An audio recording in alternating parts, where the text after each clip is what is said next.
This is Ask Brock. I'm Brock Yorty. This week's question comes from Casey. Brock, I'm doing my first big engineer drilling project without my father. What advice can you give? The sign behind me says it all, man.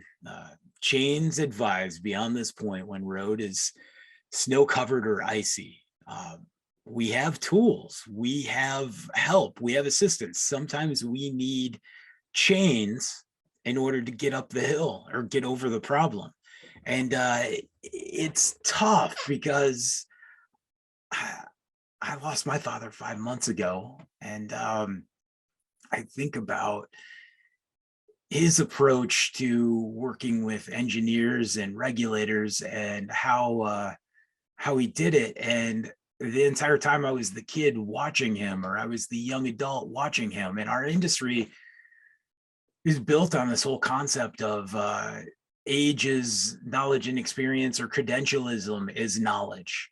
And it's wrong. Our tribal knowledge, standing up on the platform and drilling the unknown, with a couple logs and a concept, is building upon that, right? And so your tribal knowledge and approach to this project is just as important as the engineered specification or the science of the project.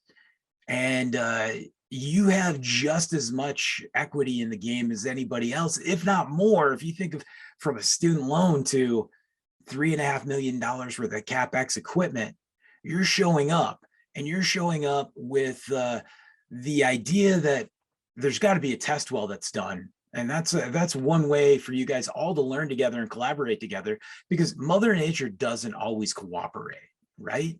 So it's got to be that to start. And then you have to know your end of the tribal knowledge in engineering. That's your hole volumes, your diameters, your uphole velocities, the reason you're using a specific bit, how long it's going to take to set casing, how long it'll take for grout, and cementing. And you can't have that X factor of a fluids engineer with his laptop out telling you, well, I don't think you really should be grouting this way.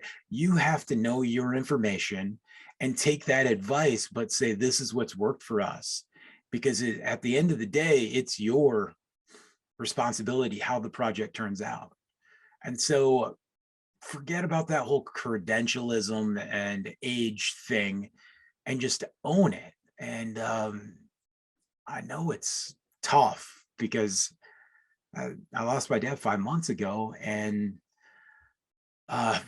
there's still times I want to call him and bounce things off him and talk about, how a project's going, and advice, and just talk through things. And it's that whole, trusted confidant that is important to have those information. So when something goes wrong, you say, I have a team, I have a plan, I need to get with my team and my experts, and I will come back and present the plan, and we'll move forward. And the reason sometimes that gets run over is because we do a bad job at documenting. We do a bad job of showing why. Instead, we just go, this is the way it's going to be because this is how we've always done it. No, we have to present it and go with it. And yeah, there are some curmudgeon engineers and scientists out there, the same as there's crummy engineer I just said it again, curmudgeon drillers, right? So collaboration is key, communication is key, and knowing when we need to add chains to get through whatever problem it is. And so we can reach out to our screen manufacturers, we can reach out to our fluids engineers, we reach out to our rig manufacturers, our tooling companies, our distributors. Our distributors have a lot of great men and women that were on the manufacturer side or on the drilling side before they decided to go into sales and passing on knowledge.